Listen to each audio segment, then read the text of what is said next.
तो नमस्कार, मैं आरती आप सभी का स्वागत करती हूँ। तो आप लोग कैसे हैं, अच्छे हैं कि नहीं हैं दोस्तों, कमेंट में ज़रूर बताइएगा। और छोटा सा प्यारा सा एक गीत लेकर आई हूँ, सावन का चुटकुला गीत है। तो आप लोग जैसा भी लगा कमेंट में ज़रूर बताइएगा। और बहुत ही प्यारा है दोस्तों, तो शुरू से लास्ट तक ज़रूर सुनिएगा फुल वॉच करके, और ढेर सारा प्यार दुलार दीजिएगा। चलिए मैं सुनाती हूँ गीत के माध्यम से, जैसा भी होगा आप लोग ज़रूर बताइएगा कमेंट करके। पिया सावन भदौआ के मासे दरदी मोहि उठेला हो। पिया सावन भदौआ के राती दरदी मोहि उठेला हो। पिया सावन भदौआ की राती दरदी मोहि उठेला हो। उठहु ना उठहु मोरी लाहुरी नदिया, उठहु ना उठहु मोरी लाहुरी नदिया। हे ननदो उठल बाटे कमर में दरा दिया, ततानी सा दवाई देबू हो। ननदो उठल बाटे कमर में दरा दिया, त थोड़ा सा दवाई देती हो।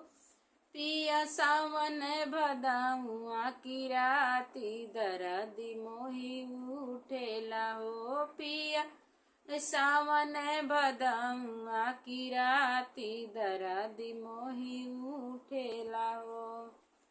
उठहु ना उठहु मोरी लाहुरी नदिया, उठहु ना उठहु मोरी बारी हो ससुरिया। सासू उठल बाटे कमर में दरदिया, ततानी सा दवाई दे तू हो।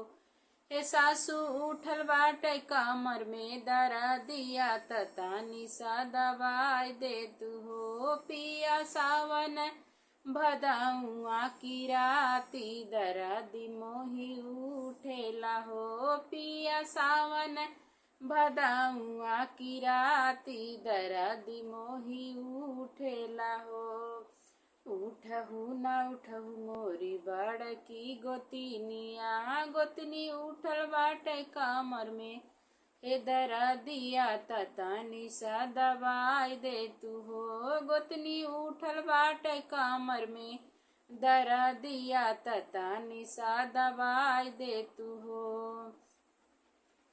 उठहु न पवली मोरी बड़की गोतिनिया, उठहु न पवली मोरी लाहुरी नदिया, उठहु न पवली मोरी बारी ससुइया। सासु भूइया न हो बलमु भूइया, गिरल नंदलाल दरदी मोहि लागेला हो। सासु भूइया न हो ननदो भूइया न, गिर नंद लाल दरदी मोहि लागेला हो।